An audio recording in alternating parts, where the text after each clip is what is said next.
안녕하세요. 홍프로 스포츠입니다. 적중하신 가족방분들 모두 축하드립니다. 홍프로 가족방에서 모든 경기, 언오버 및 핸디캡, 최종 조합 공유해드리고 있습니다. 적중률 높은 홍프로 가족방은 고정 댓글에 있는 링크로 문의해 주시기 바랍니다. 10월 4일 새벽 유로파 리그 7경기 분석 시작하겠습니다. 첫 번째로 페렌츠바로시 대 토트넘 경기 알아보겠습니다. 먼저 페렌츠바로시는 안더레흐트 원정에서 분패를 기록했다. 승점 추가를 목표로 한 원정이었기에 수비 라인을 강화하고 나선 경기였는데 한 골 차를 극복하지 못했다. 그래도 아다마 트라오레와 바레가가 나선 최전방의 역습 완성도가 인상적이었고 로맨스가 중원에서 팀의 니즈를 충족시켰다. 단 강팀 상대로 크랙 역할을 할 교체 자원이 없다는 점은 아쉬운 상황이다. 이어서 토트넘은 카라바흐 상대로 의미 있는 승리를 따냈다. 로테이션을 돌렸기에 출전한 센터백 드라고신이 전반 10분도 되기 전에 퇴장당하며 80분 이상을 수적 열세에 시달렸는데 3골차 완승에 성공했다. 파페 사르와 솔랑케, 존슨 등이 찾아온 기회에서 완벽한 피니셔 역할을 했고 그레이도 측면에서 경쟁력을 보였다. 단 이번 원정에는 손흥민의 출전이 어렵기에 쿨루셉스키와 베르너 등이 공백을 메워야 하는 상황이다.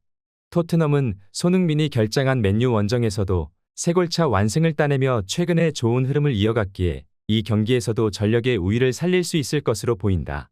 파페 사르와 벤탄쿠르가 상대 중원의 공세를 저지할 수 있고 솔랑케가 공격을 주도할 토트넘이 유로파 연승에 성공할 수 있을 것이다. 토트넘 승리를 추천합니다.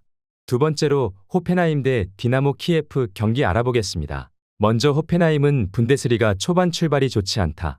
승리 추가의 어려움을 겪었고 하위권으로 추락했다. 그래도 크라마리치의 존재감은 확실하다. 흘로잭과 라르센 등의 지원을 받아 공격을 이끌고 있는데 상대 수비에 확실한 부담을 주고 있다. 직전 원정에서는 로테이션을 가동했지만 최근 승리가 없고 홈 일정이기에 이 경기에는 베스트 11이 정상적으로 출전할 수 있을 것이다. 이어서 키예프는 중립 경기로 펼쳐진 라치오전에서 완패했다. 우크라이나로 돌아온 야르몰렌코를 비롯해 카바예프와 바나트가 골을 노렸지만 라치오의 최종 수비를 넘지 못했다. 때문에 1패를 안고 있고 16강 진출을 위해서는 이번 원정 승점 추가가 필요하다. 샤파렌코와 브라주코 등 중앙 미드필더들이 안정적인 경기 운영을 할 것으로 보인다. 키예프는 지난 시즌에도 유럽 대항전에서 부진했는데 이번 시즌 출발도 아쉽다. 우크라이나 국대 멤버들이 대거 포진해 있지만 확실한 스트라이커 역할을 해줄 수 있는 선수가 보이지 않는다. 홈의 이점을 살릴 수 있고 크라마리치와 흘로잭이 기회를 놓치지 않을 호펜하임이 승리할 것이다. 호펜하임 승리를 추천합니다. 영상은 잘 보고 계신가요?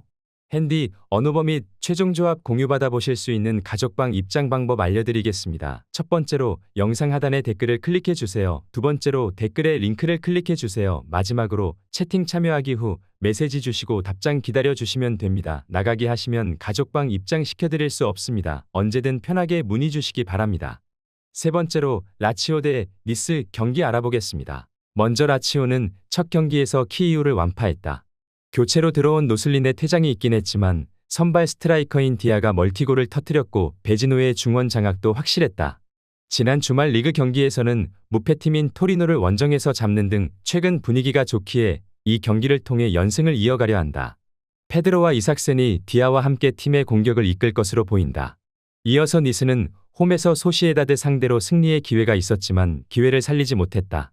동점 상황에서 디옵과 게상에게 득점 찬스가 주어졌는데 마무리를 하지 못했다. 그래도 최근 3경기에서 무패를 기록하고 있고 2차례 클린시트에 성공했다. 은돔벨레와 로사리오 등이 나서는 중원의 안정감도 눈에 띄는 모습이다. 은돔벨레와 로사리오가 중원에 나설 니스는 수비 위주로 상대의 공세를 막아내려 할 것이다. 그러나 라치오는 카스테야노스와 디아 등 해결할 선수들이 즐비하고 홈의 이점을 살릴 수 있다. 베지노와 로벨라의 중원 우세도 있을 라치오가 승리할 수 있을 것으로 보이는 매치업이다. 라치오 승리를 추천합니다. 네 번째로 올림피아코스 대 브라가 경기 알아보겠습니다. 먼저 올림피아코스는 리옹 원정에서 패했다. 야렘척과 엘카비 등 그들이 자랑하는 투톱을 앞세워 정면 승부를 펼쳤는데 원정의 불리함을 극복하지 못했다. 그래도 홈 경기력은 믿을만하기에 이 경기 승리를 노린다. 가르시아와 치키뉴 등 중앙 미드필더들이 라인을 올리며 공격적인 운영을 할 것이고 오르테가의 오버래핑도 기대할 만하다. 이어서 브라가는 결승골 포함 멀티골을 터뜨린 브루마의 원맨쇼를 앞세워 텔아비브에 승리했다. 상대의 강한 저항에 고전하기도 했지만 포르투갈 리그의 강팀의 모습을 보였다. 단 이번 경기는 홈 경기력이 빼어난 올림피아코스를 상대하기에 브루마와 호르타 등 공격수들부터 압박으로 경기에 임할 것으로 보인다. 1패를 안고 있는 올림피아코스가 홈 승리를 위해 공격적으로 전력을 다할 것이다.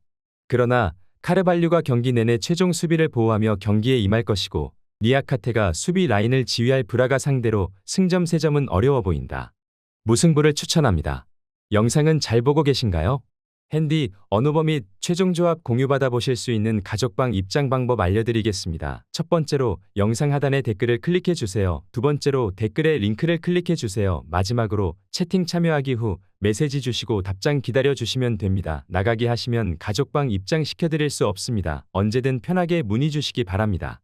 다섯 번째로 카라바흐 대 말메 경기 알아보겠습니다. 먼저 카라바흐는 토트넘 원정에서 충격패를 당했다. 원정이었지만 상대가 이른 시간 퇴장을 당하며 수적 우세를 갖고 경기에 임했지만 외려 3골을 허용했다. 주비로와 주닝요 등 아제르바이잔 최고의 투톱을 내보냈지만 한 명이 적은 상대의 수비를 효과적으로 공략하지 못했다. 때문에 분위기 전환을 위해서라도 이번 경기에서 승리를 따내야 한다. 이어서 말메는 홈의 이점을 살리지 못하며 레인저스에 패했다. 스웨덴 리그 1위 팀으로 이번 유로파에서 호성적을 노리고 있었는데 출발이 좋지 않다. 그래도 중립 경기로 펼쳐지는 이 경기를 승리하면 분위기를 전환할 수 있기에 전력을 다해야 한다. 페냐와 크리스티안센 등이 중원에 라인을 올리며 공격적으로 임할 것이다. 말메는 스웨덴 리그 최강이지만 유럽에서는 경쟁력이 다소 떨어진다. 또 이 경기는 그들이 어려움을 겪는 원정 일정이기도 하다. 바이라모프와 로드리게스가 측면을 돌파로 넘어설 수 있고 주비르가 해결할 카라바흐가 토트넘전 패배의 충격에서 벗어날 것이다. 카라바흐 승리를 추천합니다. 여섯 번째로 소시에다드 대 안더레르트 경기 알아보겠습니다. 먼저 소시에다드는 니스 원정에서 차선의 결과를 받아들었다. 승리하진 못했지만 바레네치아의 득점으로 승점을 따내고 홈 경기에 나선다. 시즌 초반 리그 부진으로 인해 하위권으로 추락했지만 최근 경기에서 발렌시아를 완파했다. 아이슬란드 국대의 스타인 오스카르손이 최근 중용되며 좋은 마무리를 하고 있고 멘데스의 부상 복귀 효과가 확실한 모습을 보여주고 있다. 이어서 안더레르트는 첫 경기에서 페렌츠바로스에 승리했다. 덴마크 대표팀 공격수인 돌베르의 결승골이 나오며 원하는 결과를 얻었다. 그리고 라리가 강팀 상대로 나서는 원정에서 승점 추가를 노린다. 강팀을 상대하기에 무리한 운영보다는 덴동커와 마리오 등 중앙 미드필더들이 라인을 내리며 수비 위주로 경기를 풀어갈 것으로 예상된다. 원정팀은 에르게넨과 시미치 등 빼어난 피지컬을 보유했고 맨마킹 능력도 좋은 중앙 수비수들을 보유했다. 그러나 쿠보와 오스카르손, 웨야사발 등이 경기 내내 홈에서 측면을 넘어설 소시에다드를 막긴 어려워 보이는 게 사실이다. 소시에다드가 유로파 2경기 만에 1승을 챙겨갈 수 있을 것이다. 소시에다드 승리를 추천합니다. 영상은 잘 보고 계신가요? 핸디, 언어버 및 최종 조합 공유받아 보실 수 있는 가족방 입장 방법 알려드리겠습니다. 첫 번째로 영상 하단의 댓글을 클릭해 주세요. 두 번째로 댓글에 링크를 클릭해 주세요. 마지막으로 채팅 참여하기 후 메시지 주시고 답장 기다려 주시면 됩니다. 나가기 하시면 가족방 입장 시켜드릴 수 없습니다. 언제든 편하게 문의 주시기 바랍니다. 일곱 번째로 슬라비아 프라하 대 아약스 경기 알아보겠습니다. 먼저 슬라비아 프라하는 원정에서 터진 유라색의 득점으로 루도고레를 제압했다. 체코 리그에서 더비 라이벌인 스파르타와 치열한 선두 경쟁을 펼치고 있는 팀인데 유로파 출발도 좋았다. 최근 연승 기간 동안에는 13골 무실점의 완벽한 공수 밸런스를 보여줬는데 지마와 홀시 등 리그 최고의 최종 수비가 상대를 잘 막아내고 있는 모습이다. 이어서 아약스는 역시 최근 페이스가 좋다. 리그에서 2경기를 덜 치른 상황에서도 5위를 달리고 있고 유로파 첫 경기에서는 베식타스를 완파했다. 지난 시즌 어린 선수 위주로 재편해 초반 최하위로 처지기도 했는데 신구 조화가 잘 되는 모습이다.